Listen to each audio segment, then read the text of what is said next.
vient du premier livre de la Bible, qui s'appelle le livre de la Genèse.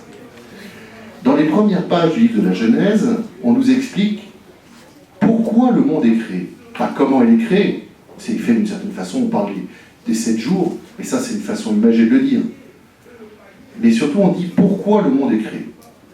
Et on nous apprend que, quand on lit bien tout ça, que l'homme et la femme, ils sont créés par Dieu pour aimer et pour être aimés.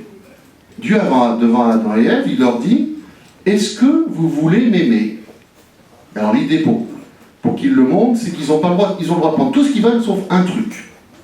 Il y a un arbre auquel ils n'ont pas le droit de toucher, c'est-à-dire, Dieu leur dit en gros « Si vous m'aimez, vous me préférerez à ça. Vous écouterez ma parole et vous me préférerez à ça. » Et vous savez ce qui s'est passé. C'est qu'Adam et Ève, ils ont quand même touché à l'arbre du jardin.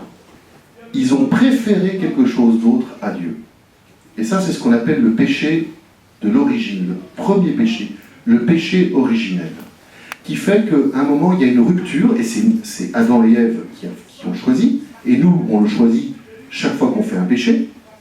Ils ont préféré ne pas être avec Dieu. Et comme Dieu, il est Dieu, et qu'il ne peut pas forcer Adam et Ève à les aimer, il dit, vous voulez pas, vous voulez pas. Vous pouvez partir. Mais comme Dieu est Dieu et qu'il est sympa, il a tout fait pour que l'homme ne reste pas dans le mal. Et il va envoyer, il a prévu, c'est marqué dès les premiers chapitres de la Bible, il prévoit un jour d'envoyer un sauveur. Et son sauveur, aujourd'hui on le sait, c'est Jésus. Et donc il fallait qu'il y ait Marie. Sauf que, pour que Marie puisse être la mère de Dieu qui est parfait, il fallait qu'elle-même, elle soit sans péché.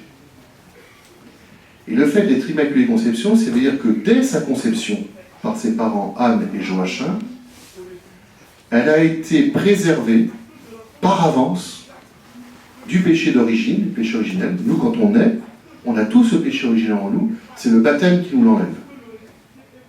Et elle a été préservée de tout péché personnel ensuite. Marie, elle n'a jamais péché. Elle aurait pu, elle était libre. Mais elle ne l'a jamais fait. Être Immaculée Conception, c'est-à-dire qu'elle est née sans le péché,